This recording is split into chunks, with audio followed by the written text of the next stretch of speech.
औज़ुबिल्लाहिमिनश्शैतानिर्रजीम बिस्मिल्लाहिर्रहमानिर्रहीम। मोहतरम समाअतीन, हाज़रीन व नाज़रीन, अस्सलामु अलैकुम व रहमतुल्लाहि व बरकातुहू। और जैसा कि आप सब जानते हैं कि इरम ने इस साल अपना यूट्यूब चैनल खोला है और इसके ज़रिए मुख्तलिफ शख्सियात से इल्मी व फ़िक्री नशिश वग़ैरह रख कर उनके ख़यालात, मुशाहिदात और तजुर्बात को आप लोगों तक पहुँचाने की कोशिश में है। हमारी आज की ये नशिश भी इसी सिलसिले की एक कड़ी है और ये वीडियो पैगाम खासकर मैट्रिक और इंटरमीडिएट के तलबा और तलबात के लिए अहम है।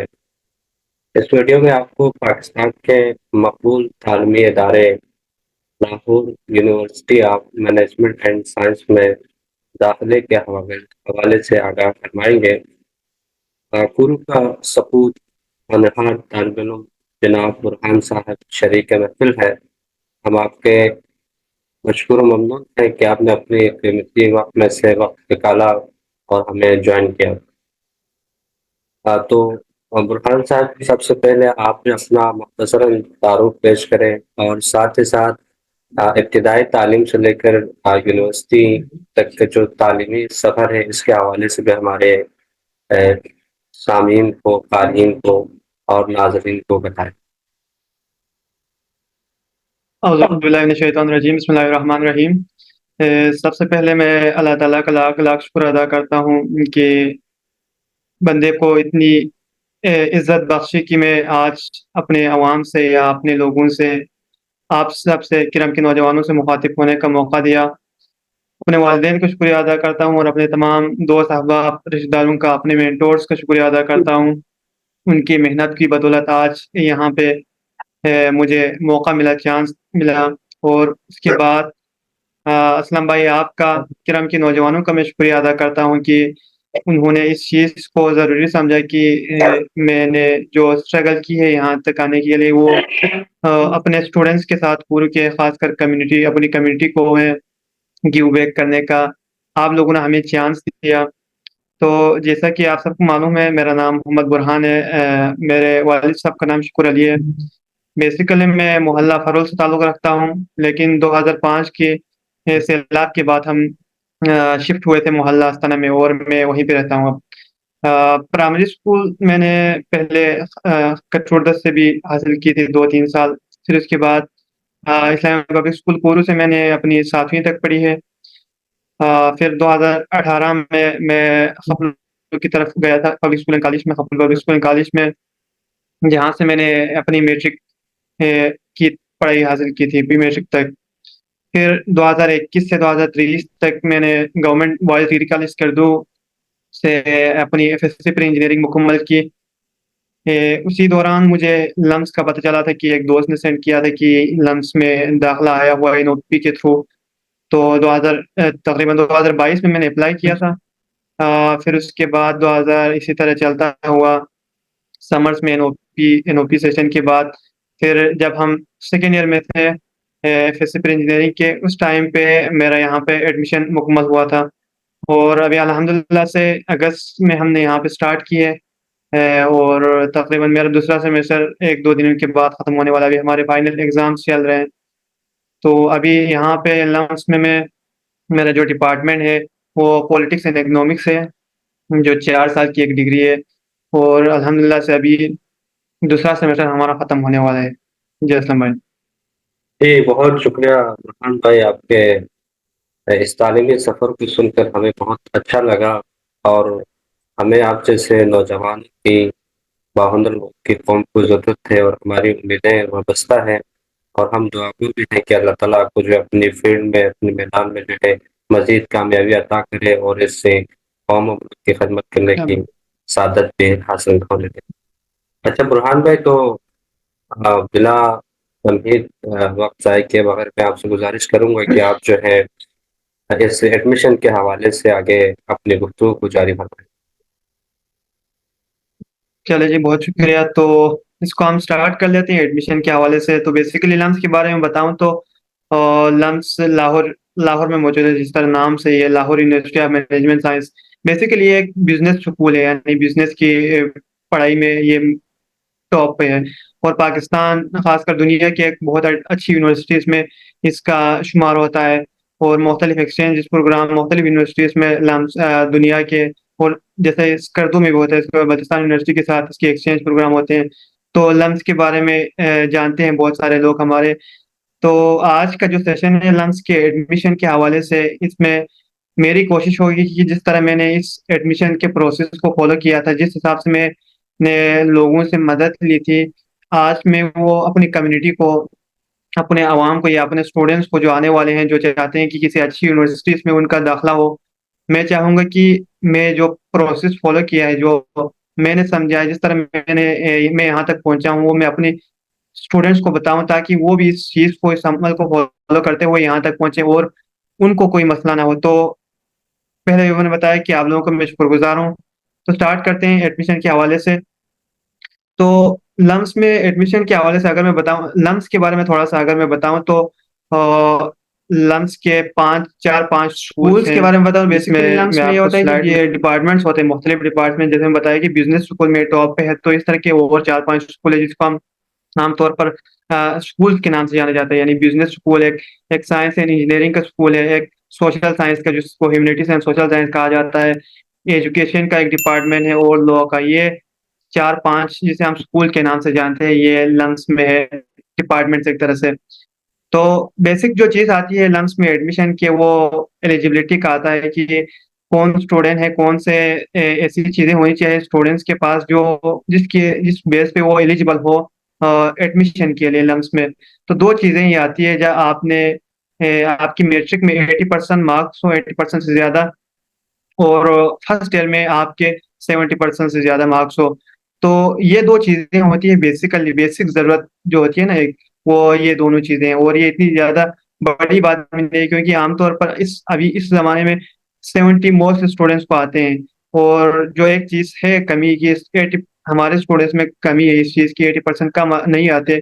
तो इस चीज़ को अगर हम 80 तक बंदा पहुँच जाए, अगर कोई स्टूडेंट हमारा पहुँच जाता है 80 उसकी मैट्रिक में, तो वहाँ से आगे चीज़ें बहुत सारी चीज़ें हल हो सकते हैं। क्योंकि जब आपकी मैट्रिक में ही 80 आते हैं, तो 70 लाना इंटरमीडिएट में वो कोई मुश्किल बात नहीं है, क्योंकि आप इसमें सब कोर्सेज़ भी कम होते हैं, इस हिसाब से आपको इतनी डिफ़िकल्टी नहीं होती है। तो टाइमलाइन के हवाले से बात करूँ तो लम्स में आप 2 तरीके से अप्लाई कर सकते हैं। एक तो होता है एनओपी के थ्रू, दूसरा रेगुलर एडमिशन। एनओपी आप उस वक़्त अप्लाई करते हैं जब आपके मैट्रिक एग्ज़ाम आपने दिया हो, और फर्स्ट ईयर में जब आप पढ़ते हैं, तो आप एनओपी के लिए एनओपी टेस्ट देते हैं, एप्लीकेशन दे देते हैं। एनओपी में फिर उसके बाद समर्स में आपको यहाँ पे बुलाया जाता है 15 दिनों के लिए समर कोचिंग के नाम से। यहाँ पे वो बताते हैं टेस्ट के हवाले से, यहाँ पे आपको पता चलता है लम्स में क्या होता है, लम्स की जो स्ट्रक्चर है वो क्या होता है। उस उसके थ्रू आने का एक फ़ायदा ये होता है कि जब आप 15 दिन यहाँ पे गुज़ारते हैं, और उस 15 दिन में आप यहाँ पे अच्छा परफ़ॉर्म कर लेते हैं, 2-3 टेस्ट होते हैं जो होते हैं, उसमें जब आप पास होते हैं, तो फिर आपको जो बाद में जाके एडमिशन के लिए एक फ़ीस देनी होती है एप्लीकेशन के लिए, तकरीबन 13-14 हज़ार रुपए, वो आपकी फ्री हो जाती है। उसमें 2 फ़ायदे होते हैं कि आपको एक तो लम्स के टेस्ट का पता चलता है कि किस तरह आनी है, किस तरह आपने तैयारी करनी है। दूसरी, आपकी जो 13,000 रुपए फ़ी आपने पे करनी होती है, वो चीज़ आपकी छूट जाती है। अब लेट्स से किसी ने अगर एनओपी के लिए अप्लाई नहीं किया था, उसे पता नहीं हुआ था, तो वो डायरेक्ट रेगुलर एडमिशन के लिए एडमिशन के थ्रू आते हैं। तो उसमें ये होता है कि जब आप सेकेंड ईयर में पढ़ रहे होते हैं, तब आपने उसके लिए अप्लाई करना होता है। उसमें ये चीज़ आपको होती है, आपको टेस्ट का थोड़ा-सा पता नहीं होता, क्योंकि आपने उस एनओपी सेशन नहीं लिया होता। और दूसरी चीज़, आपके पास जो फ़ी पे करनी होती है 13,000 रुपए, वो आपको अपनी तरफ से पे करनी होती है।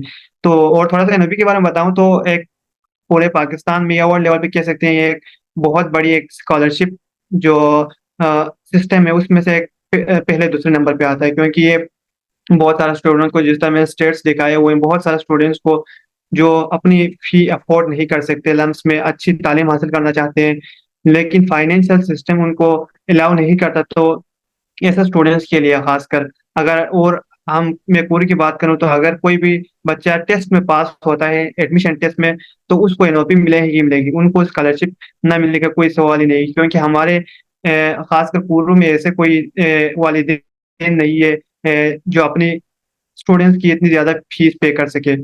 तो हमारे लोगों के लिए, हमारे स्टूडेंट्स के लिए एक तरह से गनीमत ही है। तो जिस तरह मैंने बताया, एनओपी के लिए आपने अप्लाई करना होता है जब आप मैट्रिक का एग्जाम आपने दिया। लेट से अगर मेरी बात करूं तो मैंने 2020 में, 2021 में मैंने अपना मैट्रिक मुकम्मल किया। तो 2022 के मार्च में मैंने जनवरी फरवरी में इसके एनओपी एप्लीकेशन आते हैं। आपने उस वक्त अप्लाई करना होता है। अगर इस साल कोई अगर मैट्रिक पास कर रहा है 2024 में, तो 2025 की स्टार्टिंग में वो इससे एनओपी एप्लीकेशन के लिए टेस्ट एप्लीकेशन दे देते हैं। फिर 2025 के समर कोचिंग में 15 दिन के लिए, जब आपकी स्कूल की छुट्टियां होती है, यहाँ पे भी सेमेस्टर की छुट्टियां होती है, तो वो यहाँ पे बुलाते हैं आपको 15 दिन के लिए।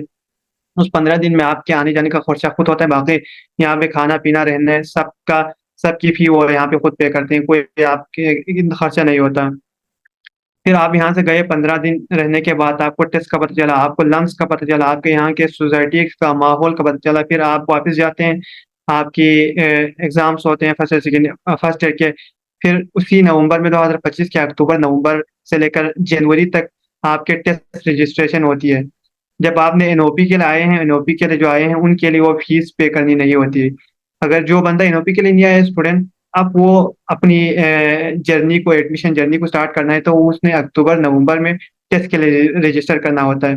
फिर 2025 के ही नवंबर से जनवरी तक आपके एडमिशन आते हैं, 2026 की जनवरी तक। उस वक्त आप सेकेंड ईयर में पढ़ रहे होंगे। अगर आज के स्टूडेंट की हम बात करें तो वो नवंबर से जनवरी तक वो अपनी एक बहुत ज्यादा, एक तरह से लंबी फार्म होती है। आपको एक दो दिन में नहीं होता, तकरीबन एक 15 20 दिन महीना लगता है, जिसमें आपके एकेडमिक के हवाले से, आपकी इंटरेस्ट के हवाले से, आपके पेशेंट के, आपके एक्सपीरियंसेस के हवाले से सारा कुछ आपने उसमें बताना होता है। तो फिर उसके बाद जनवरी में आप एप्लीकेशन अपनी सबमिट करते हैं। फिर उसके बाद आता है जी अप्रैल से लेकर जून तक टेस्ट के रिजल्ट आते हैं। यानी मार्च में, बेसिकली मार्च में होती है हमारी जो एल केट के नाम से है, लम्स कॉमन एडमिशन टेस्ट, जिसके लिए जो बेसिक और इम्पोर्टेंट टेस्ट वही होता है। अगर आपने वो पास कर लिया तो समझिए आपको लम्स में आ गया। और पूर्व की बात करें, पूर्व की स्टूडेंट्स की, तो बैकवर्ड एरियाज की, यानी खास ज्यादातर गिलगित बल्तिस्तान के स्टूडेंट्स की बात करें, तो अगर उन्होंने ये टेस्ट पास कर लिया तो समझिए उनको स्कॉलरशिप भी मिल गई, क्योंकि हमारे लोग इतने अफोर्ड नहीं कर सकते फीस यहाँ की। तो ये बेसिक और इम्पोर्टेंट टेस्ट, इसको मैं कहूँगा आपने एल कैट पास करनी होती है। तो उसके बेस, जो एल कैट का जो फॉर्मेट है वो एक तरह से आम टेस्ट की तरह नहीं होता। उसमें इंग्लिश और मैथ का पोर्शन होता है, और वो सेट की तरह होता है, सेट जो टेस्ट होता है उसके स्टैंडर्ड पे बनाए होते हैं। फिर अभी की जो, जिस तरह मैं बात करूं तो जिन स्टूडेंट्स ने इस साल अप्लाई किया हुआ था उनके टेस्ट के रिजल्ट आना स्टार्ट हुआ है अप्रैल से लेकर जुलाई तक। 2 3 दिन बाद दूसरे स्टूडेंट्स का, तीसरे स्टूडेंट्स का, इसी तरह आते रहेंगे।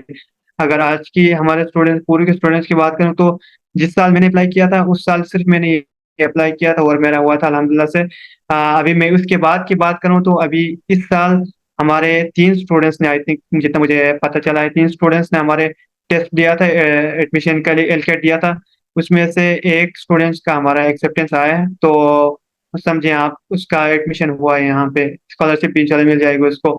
बाकी जो 2 स्टूडेंट्स हैं, अभी जुलाई तक, जुलाई की मिड तक उनके एक्सेप्टेंस आनी है, तो उम्मीद करते हैं कि उनका भी आएंगे इंशाल्लाह। अच्छे स्टूडेंट्स हैं तो उन्होंने मेहनत की हुई है, तो इंशाल्लाह जरूर आएंगे उनका भी। तो एक तरह से ये एनओपी का पाइपलाइन है कि आपने मार्च से लेकर स्टार्ट करनी होती है, और आपके मार्च से नेक्स्ट ईयर के मार्च तक आपके वो आ जाते हैं जी, एक्सेप्टेंस आ जाती है मार्च अप्रैल तक।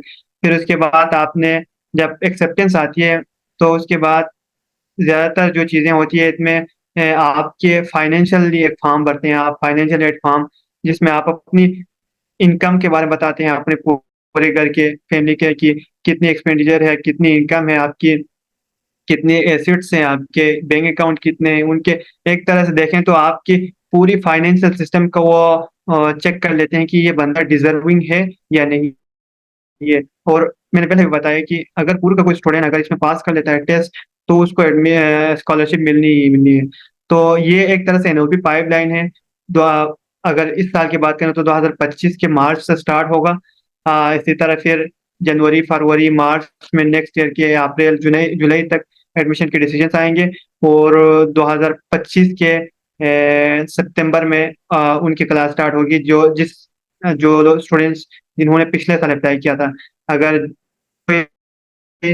मैट्रिक का बंदा अभी इस साल अगर मैट्रिक पास करा है तो उनकी पढ़ाई स्टार्ट होगी 2026 के 2023 के, एक तरह से 2023 के अगस्त या सितंबर से आगे उनकी क्लासेस उनकी पढ़ाई स्टार्ट होगी। तो एडमिशन टेस्ट के बारे में बताया मैंने। एक तो एलकेट के थ्रू होती है, जो आप एनओपी के जरिए आए हैं तो भी आपने वो टेस्ट देनी होती है। आप अगर रेगुलर एडमिशन के थ्रू आए हैं तो आपने वो टेस्ट देनी होती है। अगर आप सोचते हैं कि यार मैं ये टेस्ट दोनों ना दे दूं, मैं एसएटी दे दूं, वो भी सेम पैटर्न पे होता है, लेकिन उसमें दो तीन चीजें डिफरेंट है कि बेसिक चीज दो सेम है दोनों का, कि मैथ और इंग्लिश का होता है, और पोर्शन टेस्ट जो पैटर्न है वो भी सेम होता है। एल कैट में जब आप देते हैं तो फिर आपको 13,000 फी पे करनी होती है, रेगुलर एडमिशन के थ्रू आई या एनओपी के थ्रू। लेकिन अगर आपने एनओपी सेशन लिया है 15 डेज का, तो आपको वो फीस पे करनी नहीं होती। ये एक बेनिफिट है एनओपी का शुरू में ही। फिर उसके बाद आपने अगर आप एनओपी नहीं लिया तो फिर आपने 13,000 पे करनी है। और ये मार्च में एक दफे होती है।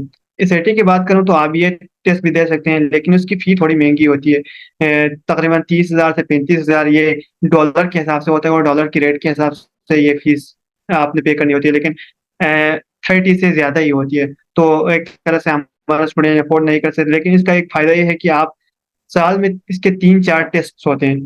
तो आप समझते हैं कि मैं इस टेस्ट को देख लूं कि मैं इसके लिए मेरा एडमिशन हो सकता है नहीं हो सकता। तो आपने मार्च में एक टेस्ट होती है, तो फिर एक होती है दिसंबर में, आपने वो दिसंबर की आपने टेस्ट दे दी। आप समझते हैं कि मुझे एक टेस्ट करना चाहिए, अपने आप को एवेलुएट करना चाहिए, तो आप वो टेस्ट दे देते हैं 30,000 फी पे करके। फिर आपको लगता है कि आपके मार्क्स अच्छे आए हैं, लम्स के लिए एडमिशन हो सकता है। इसमें 1400 होता है आपके टोटल मार्क्स, उसमें से आपने देखने होते हैं कि आप मिसाल के तौर पर 1100 आए, तो आपको लगा कि ये थोड़ी कम आए हैं, तो आपने क्या करते हैं मार्च में, जो मोस्ट स्टूडेंट्स करते हैं, मार्च में दोबारा दे देते हैं, तो उनके मार्क्स बढ़ जाते हैं। तो इस तरह ये दो चीजें हैं एडमिशन टेस्ट के हवाले से। आपने दो टेस्ट एक दे सकते हैं, कोई से एक भी दे सकते हैं। फिर लम्स की बात करूं कि आप लम्स में क्यों पढ़े या लम्स की एडमिशन के लिए क्यों अप्लाई करें, तो ये होता है कि एक पाकिस्तान में देखें तो ये अलमिया रहा है कि पाकिस्तान का जो इनकी गवर्नमेंट्स जो इंस्टीट्यूट्स हैं उनमें इतनी डिसिप्लिन नहीं होता। पढ़ाई बहुत अच्छी होती है, फैकल्टी बहुत अच्छी होती है, क्वालिफाइड टीचर्स वहाँ पे होते हैं पहले गवर्नमेंट कॉलेजेस में या स्कूल्स में। एवन की डिग्री कॉलेज की बात करें तो बहुत काबिल फैकल्टी वहाँ पे है। फिर उसके बाद कोई अगर बच जाता है तो पब्लिक स्कूल एंड कॉलेज ये दूसरे इंस्टीट्यूट में जाते हैं, लेकिन उसमें एक डिसिप्लिन की कमी होती है। स्टूडेंट्स को भी ये चीज समझने की जरूरत होती है कि यार अगर फीस पे नहीं करे तो इसका मतलब ही नहीं है कि यहाँ पे पढ़ाई बुरी होगी। लेकिन अगर डिग्री कॉलेज की खासकर मैं बात करूँ तो वहाँ पे फैकल्टी बहुत अच्छी है। अगर हमारे स्टूडेंट्स बहुत कम जाते हैं वहाँ पे, सोचते हैं कि ये डिग्री कॉलेज है, पढ़ाई नहीं होगी। लेकिन ये बात भी एक फैक्ट है कि उसमें डिसिप्लिन की थोड़ी कमी होती है। तो एक लम्स की बात करूँ तो एक प्राइवेट इंस्टीट्यूट है, आपको फ्री एजुकेशन मिलती है, आपको यहाँ पे स्कॉलरशिप मिलती है, आपको आपके खाने के पैसे वो दे देते हैं, यहाँ से आपको स्टाइपेंड दे देते हैं, आपकी हॉस्टल फ्री होती है। तो हमारे स्टूडेंट्स के लिए अगर मैं खास बात करूँ तो पूरी के स्टूडेंट्स को इस चीज़ की बहुत ज़रूरत है। हमारे ऐसे पेरेंट्स मोस्टली मजदूर हैं या कोई जॉब करते हैं, तो भी इतनी ज़्यादा उनकी सैलरी नहीं होती कि आपको किसी बड़ी इंस्टीट्यूट में अच्छी यूनिवर्सिटी में पढ़ा सकें। तो मैं जो एडवाइस दूंगा स्टूडेंट्स को, नंबर लाएं और इन यूनिवर्सिटीज के लिए अप्लाई करें या किसी भी यूनिवर्सिटी के जहाँ पे स्कॉलरशिप हो। तो क्योंकि बेसिक नीड है हमारी स्कॉलरशिप, आप इससे वो रिफ्यूज नहीं कर सकती इस चीज को। तो क्योंकि इसमें फीस भी ज्यादा होती है लम्स में, अगर इसकी बात करूँ तो तकरीबन 13-14 लाख होते हैं एक साल के, सालाना 13-14 लाख। अगर आपने एक टेस्ट पास किया, सिर्फ एक टेस्ट की बात होती है, आपने वो टेस्ट पास कर लिया, आपको 13 लाख आपकी फ्री, 1 लाख आपको फ्री एकोमोडेशन फी होती है हॉस्टल्स की, यानी तकरीबन 40-50 हजार सेमेस्टर के होते हैं। 2 साल, एक सेमेस्टर, 2 सेमेस्टर और एक साल का देखें तो 1 लाख के करीबन बन जाता है। वो आपकी यहाँ पे फ्री होती है सिर्फ एक टेस्ट के बेस पे। और एनओपी की खासकर मैं बात करूँ तो एनओपी में यह होता है कि आपको वो ये चीजें free, tuition fee, hostel free के साथ आपको वो पेमेंट पे करते हैं। एक एक सेमेस्टर के तकरीबन 50-60 हजार रुपये वो आपको पे करते हैं। तो ये दो चार चीजें हैं जिसके लिए मैं समझता हूँ कि हमारे स्टूडेंट्स को अल्हम्दुलिल्लाह से पहले से ज्यादा अवेयरनेस आई है। अभी स्टूडेंट्स अप्लाई कर रहे हैं, लेकिन एक बेसिक नीड है हमारी, जो स्कॉलरशिप की बेसिक नीड है हमारी, जो फाइनेंशियल एड की, वो आपको यहाँ पे मिलेगी एक टेस्ट के बेस से, बस आपने वो टेस्ट पास करनी होती है। तो ये था जी एडमिशन के हवाले से। मैं अपनी जर्नी के हवाले से बता दूं तो मैंने भी इसी से अप्लाई किया था। इसमें हमारे टीचर्स आते हैं, हमारे मेंटोर्स आते हैं, उनकी सपोर्ट बहुत ज़्यादा होती है, क्योंकि जब आप पहली बार किसी ऐसी चीज़ के लिए यूनिवर्सिटीज़ के लिए अप्लाई कर रहे होते हैं, आज तो हमारे एक लैंग्वेज बैरियर है, हमारे वहाँ पे इतनी आपको इंफॉर्मेशन नहीं मिलती है आपको, या आपको पता नहीं होता है कुछ चीज़ें, तो उस वक़्त आप अपने पेरेंट्स से, अपने टीचर से कंसल्ट करते हैं, मेंटोर से कंसल्ट करते हैं। तो ये एक चीज़ मैं समझता हूँ, मेंटोर आपका बहुत ज़रूरी होता है कि आप किसी भी अगर अप्लाई कर रहे हो या कहीं पे काम कर रहे हो तो इसके लिए अगर कोई आगे से अप्लाई करेंगे किसी लम्स में या किसी और यूनिवर्सिटी में, तो ये मेरे नंबर मैंने यहाँ पे मेंशन किए हुए हैं। अगर आप में से किसी को मसला हो या किसी को भी हमारे स्टूडेंट्स को मसला हो तो कांटेक्ट कर सकते हैं किसी भी टाइम पे। उसके अलावा मैंने यहाँ पे लिंक्स भी दिया हुआ है, तो उस पे भी आप जाके देख सकते हैं, सारी इन्फॉर्मेशन आपको वहीं भी मिल जाती है। तो ये सर असलम भाई, एक तरह से एडमिशन आपके स्टार्टिंग से लेकर एंड तक। ठीक है बुरहान भाई, बहुत बहुत शुक्रिया। बाकी कोई इश्यू हो किसी स्टूडेंट के लिए तो जो है बिला तकल्लुफ़ आपसे रब्ता करेंगे, उनके से आपसे रब्ता करेंगे। बाकी आपने अपने कीमती वक्त से वक्त निकाला और हमारी छोटी सी कॉल पर तशरीफ लाए, इसके लिए हम आपके मशकूर ममनून हैं। इंशाल्लाह हम अगली मुलाकात करेंगे, बहुत जल्द आपसे मिल लेंगे। इंशाल्लाह, बहुत बहुत शुक्रिया आप सबका, आप लोगों ने चांस दिया। और एक थोड़ी सी चीज़ मैं कहना चाहूँगा स्टूडेंट्स से कि बस ये एक टेस्ट है हमारे लिए, हमारे स्टूडेंट्स के लिए, खासकर पूरे के स्टूडेंट्स के लिए ये चीज़ बहुत ज़रूरी है कि आपको किसी अच्छी यूनिवर्सिटी से मिले और अच्छा आपका आपकी स्कॉलरशिप भी मिले एक तरह से। तो मैं कहूँगा एक टेस्ट है, उसी टेस्ट के लिए आपको इतनी ज़्यादा तैयारी भी नहीं करनी होती, तो अपने पेरेंट्स का ख्याल करें और इस चीज़ के लिए सोचें कि हमने आगे अच्छी पढ़ाई हासिल तालीम हासिल करनी है। तो मैट्रिक का जो एग्ज़ाम है वो आपका एक तरह से स्टैंडर्ड है कि आप उसको अच्छा क्रॉस कर लेते हैं, उसको अच्छी तरीके से पास कर लेते हैं, तो फिर आपका समझे अच्छी से अच्छी यूनिवर्सिटीज़ में हो सकती है। बहुत शुक्रिया। ठीक है बुरहान भाई, बहुत शुक्रिया। ये हमारे एक तारुफी नशिस्त था, या उसमें जो एडमिशन के हवाले से एक मुख्तसर सी वीडियो थे। बाकी मज़ीद जो हम आपसे राबिता करेंगे और इस तरह के महफिल जो है इनकाद करेंगे, और हमें उम्मीद है आप हमें वक्त देंगे। ओके, बहुत बेशक बहुत बेशक, आप शुक्रिया बस। आपसे गुफ्तगू बहुत शुक्रिया। गुफ्तगू सुनकर बहुत अच्छा लगा। इंशाल्लाह हम मिल लेंगे दोबारा। सलामत रहें। अल्लाह हाफिज़। ओके जी, अल्लाह हाफ़िज़, अस्सलाम वालेकुम।